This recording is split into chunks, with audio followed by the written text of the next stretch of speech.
alguns critérios para a gente poder escrever objetivos de ensino. Primeiro, a gente tem que pensar que esses objetivos de ensino, eles precisam ser funcionais. Eles precisam impactar na vida daquele sujeito que você está ensinando. Como que ele vai impactar na vida dele? O que ele vai trazer para a vida dele? Vai trazer mais independência? Vai trazer mais autonomia? Vai mudar a vida dele de alguma forma? Ou vai ajudar com que ele adquira outras habilidades que sejam muito importantes para ele? Então, esse objetivo precisa ser funcional. E para a gente pensar em funcionalidade, a gente precisa pensar em funcionalidade a nível de analisar cada indivíduo, cada ser humaninho, as habilidades que aquele ser humaninho tem, quais são as suas capacidades, qual é o contexto que ele vive, qual que é a sua capacidade de linguagem, qual que é a sua capacidade de comunicação. Então, qual é? Porque a gente consegue ter uma ideia de um prognóstico e a gente entender o que é funcional pensando em cada ser humano.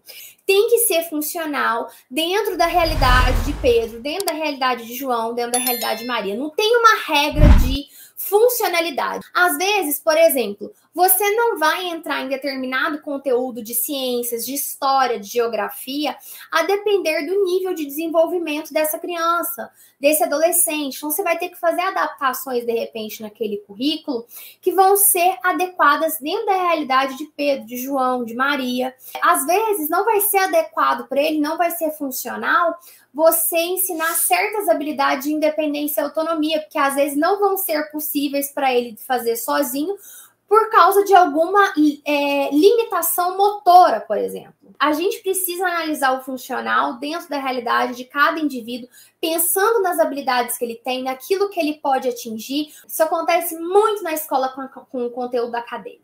Eu não vou ensinar esse conteúdo de ciências para ele, não. Ele não vai aprender mesmo. Por que eu vou ensinar? Não acontece isso? Tô mentindo?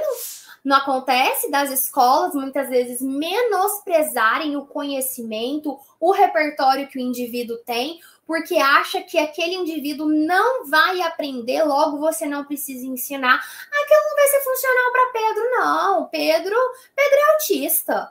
Mas, às vezes, Pedro é um autista que se interessa, por exemplo, por animais.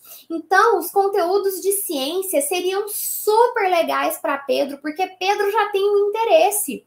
Ah, de história, será que você não pode pegar e colocar, partindo de pressuposto, partindo de interesses que Pedro já tem, e você inserir determinados conteúdos de história, e aí você fazer adaptações? Às vezes você não vai entrar de maneira tão aprofundada em determinado assunto. Então, a gente precisa entender o que é funcional dentro da realidade de cada indivíduo, nem subestimando e nem superestimando.